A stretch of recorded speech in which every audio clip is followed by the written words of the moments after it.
Bismillahirrahmanirrahim. Assalamualaikum warahmatullahi wabarakatuh. Nahmadu wa nusolli wa nusallimu ala rasul karim wa ala washabihi ajma'in. Amma ba'd.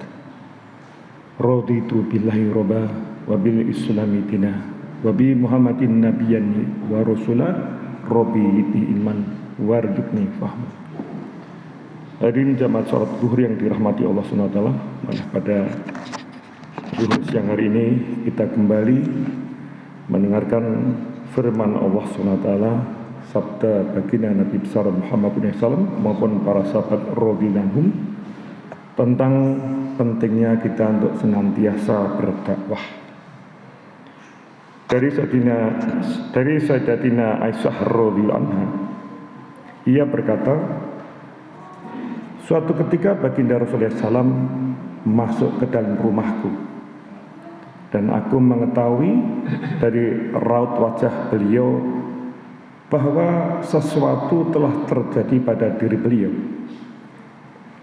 Beliau tidak berbicara kepada siapapun. Setelah berwudu, beliau masuk ke masjid.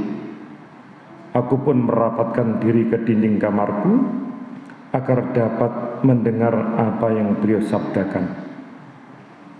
Beliau duduk di atas mimbar.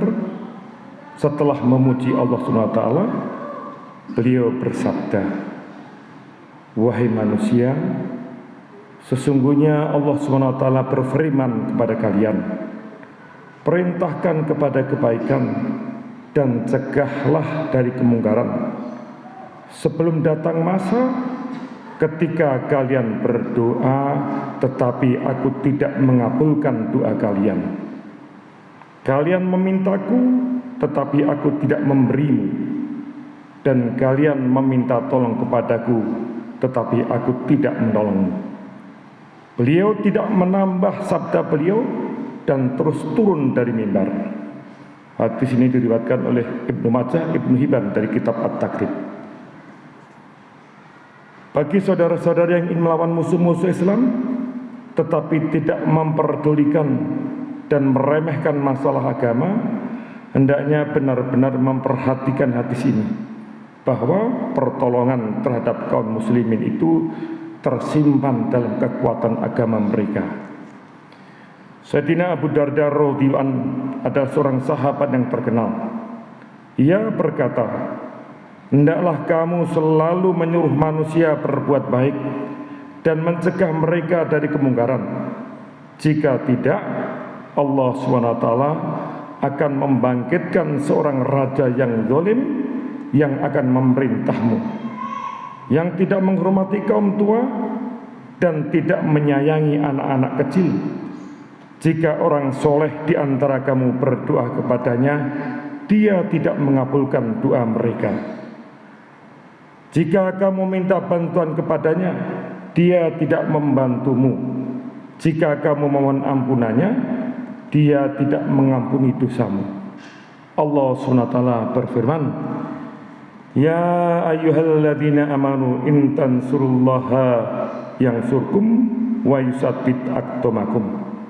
Wahai orang-orang yang beriman, jika kalian menolong agama Allah, maka dia akan menolongmu dan dia akan mengokohkan langkah-langkahmu. Quran surat Muhammad ayat yang ke-7. Allah SWT juga berfirman,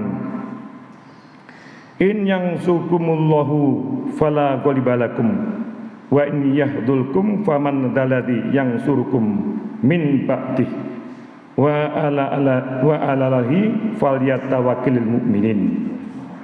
Jika Allah menolong kalian, maka tidak ada seorang pun yang dapat mengalahkan kalian.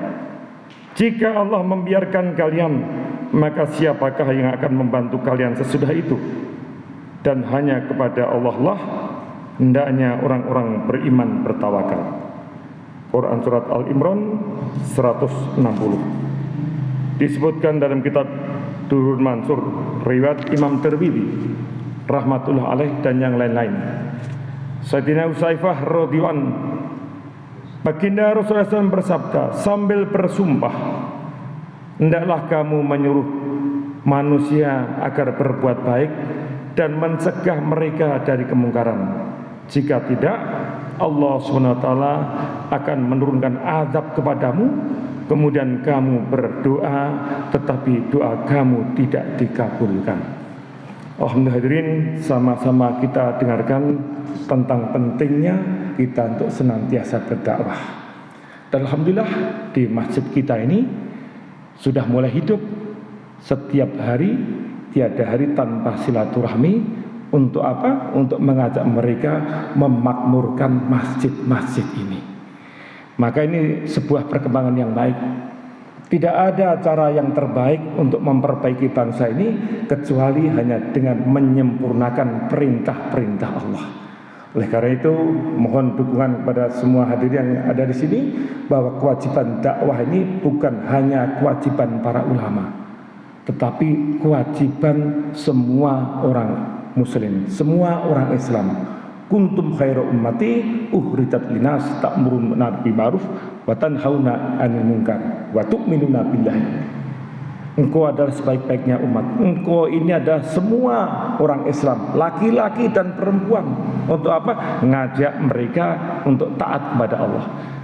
Ya, oleh karena itu, mudah-mudahan apa yang kita dengarkan hari ini, mudah-mudahan Allah berikan kefahaman kepada kita untuk bagaimana kita bisa mengamalkan dan menyampaikan kepada saudara-saudara yang lain. Insyaallah kesemuran majelis kita tutup dan doa kepada majelis. Subhanallah bihamdihi subhanakallahumma wa bihamdika asyhadu alla ilaha anta astaghfiruka wa atubu ilaik. Assalamualaikum warahmatullahi wabarakatuh.